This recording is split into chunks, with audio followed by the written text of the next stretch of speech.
Good morning again, guys. Well, it's Friday, so my email's been blowing up here in the last 12 hours or so, thereabouts, over Executive Order 14067. Now, the EO is nothing new, all right? This is the Ensuring Responsible Development of Digital Assets Executive Order, all right? Biden signed this back on March 9th, okay? So it's nothing new here, but apparently there was not apparently, there actually was, because I went and read it. There was an article that was posted day before yesterday on WND, which is another news site. Okay, it's not one of my preferred ones. I mean, it'll put out good information, but the problem with it is it has a tendency to put out 3/4 of the story. I kind of like the whole story. So now I'm going to give you this. Y'all know my opinion on cryptocurrency. All right. Crypto's the biggest Ponzi scheme, makes Bernie Madoff look like a kindergartner. All right. But, and if you don't believe me, take a look at all the crypto companies that have gone bankrupt here in the last 6 weeks. All right. Not a big deal. I mean, crypto is a scam, guys, period. Okay. Don't even bother writing a comment trying to tell me otherwise. You're wrong. It's a scam. It's worthless. It has nothing. You're buying imaginary stuff. Look at Tom Brady and that ape thing he bought or something for what, $250,000 or whatever it was, the NFT, hedging on what the crypto would be worth. And, oh, by the way, you've lost 50% of your money already. Somebody offered you like 10% of what you paid for it. Yeah, okay. Not that Brady can't afford to lose some money. He's got plenty, but yeah, okay. If you want to lose money, go buy crypto, period. All right, but back to this Executive Order 14067. And everybody's saying, oh, December 13th is D-Day, and they're going to shut off the American dollar, and you're not going to be able to use your money anymore, and everything's going to be controlled by the government. And it's all this paranoid crap. All right. Guys, it's an executive order. It is not an act of God. And again, I'm going to say this. I know there's people that disagree with me, but I'm allowed my opinion. All right. We have an election in about 90 days. Congress will flip. I mean, it would take an act of God here for the Democrats to keep Congress. All right. Or a lot of cheating. They're going to practice at it, so what the hell?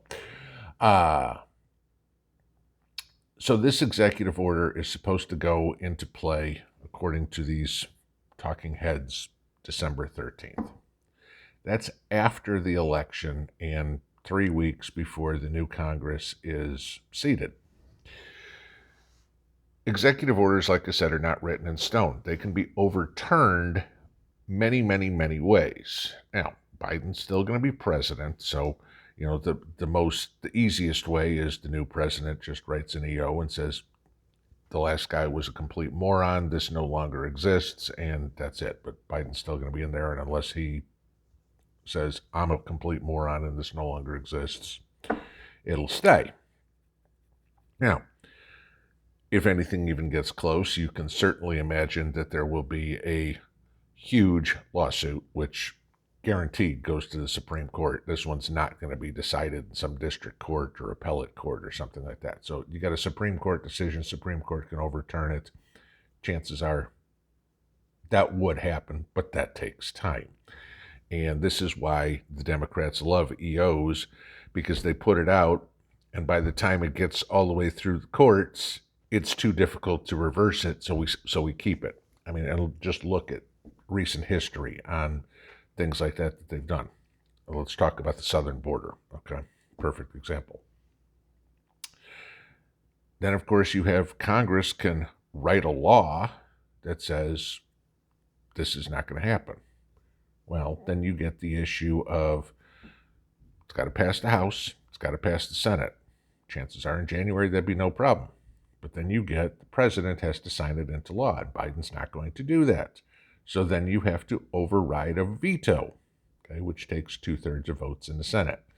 The Republicans, as much as they are going to take control of the Senate, are not going to have 66 seats or 67 seats. And you know damn well there's not any of Chuck Schumer's walking robots that are going to sit there and flip and say, okay, do this.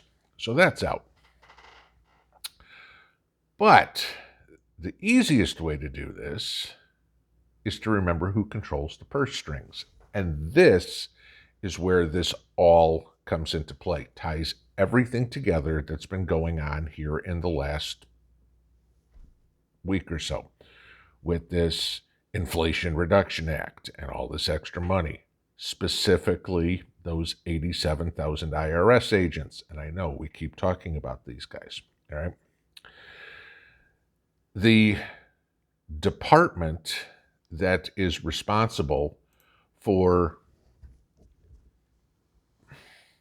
everything, I guess, if you will, from implementing to enforcing this executive order will be the Department of Justice, who was, of course, run by the Attorney General, who, like I said this morning, is a complete Fruit Loop. Merrick Garland, yeah, could have been on the Supreme Court, guys. You know, I think he could have done less damage on the Supreme Court. But so you have the Department of Justice. This is one more reason that we've got to be skeptical, afraid of, which is what they want. Remember Truman's quote the other day? The DOJ. This is what those 87,000 people were probably hired to enforce. You know, that you can't take greenbacks anymore. It's only going to be digital currency. So what can Congress do? And this is probably what will be the best way of doing it, and probably what will happen. Congress will defund the Department of Justice. Watch how crazy that happens, because now think about this. If you defund the Department of Justice, that stops the 87,000 new Stasi troops, okay? That basically shuts down the FBI right in their tracks, okay? So it ends any enforcement of this, and it ends any implementation of this, because the DOJ, the way this is written, the DOJ, in consultation with the Departments of State, Treasury, and Homeland Security, are the ones. But the Department of Justice is the ultimate authority on Biden's EO. Well, if you defund the Department of Justice, okay, there's nobody to do it. Now, here's the other part. Going into 2024, all the Democrats who were out there saying, defund the police, defund the police, defund the police. And if the Republicans come up and say, we want to defund the Department of Justice, how can the Democrats, I mean, you can't have your cake and eat it too. I've been calling for defund the police for the last 2 years, and now the Republicans want to defund the FBI, defund the Department of Justice. Think about it. They'd have to vote for it, otherwise the defund the police part completely blows up. Because now everybody asks the Democrats, you've been telling me you want to do this forever. They're giving it to you on a silver platter. Why don't you? See what I'm saying? As much as this executive order is worrisome, okay, it ain't happening. My opinion, okay? You know, Biden could write an executive order that says we're going to put a man on the moon by Christmas, all right, you know, to live there permanently. It ain't going to happen. You know, and I will say this, as I've said over and over and over on so many things. They can write all the laws in the world they want.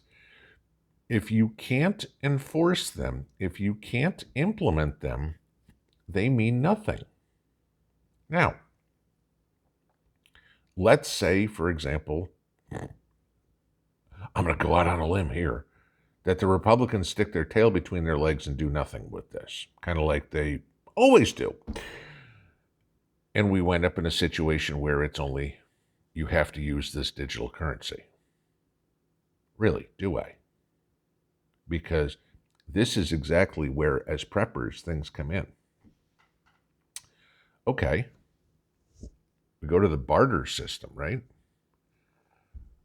But if I still will accept greenbacks and the guy down the street who owns the store will accept greenbacks, now you have your own little commodity with a pre-printed currency that is right there, ripe for using. You don't have to, I mean, there's no infrastructure at this point. Hey, it's $20. I don't have to go get a printing press for $20. I've already got $20 bills printed out. Works great.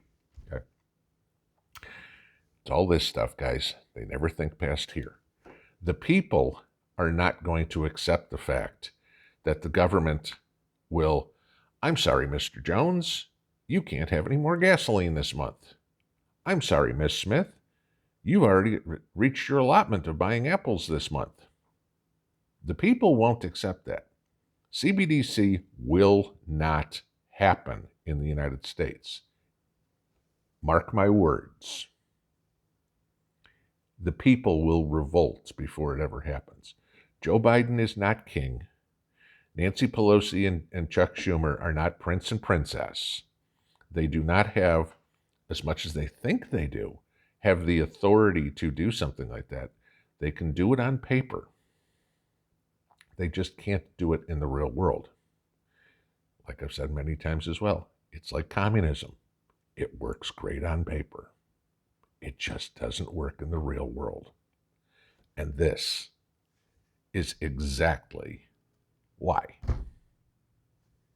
Pinball out.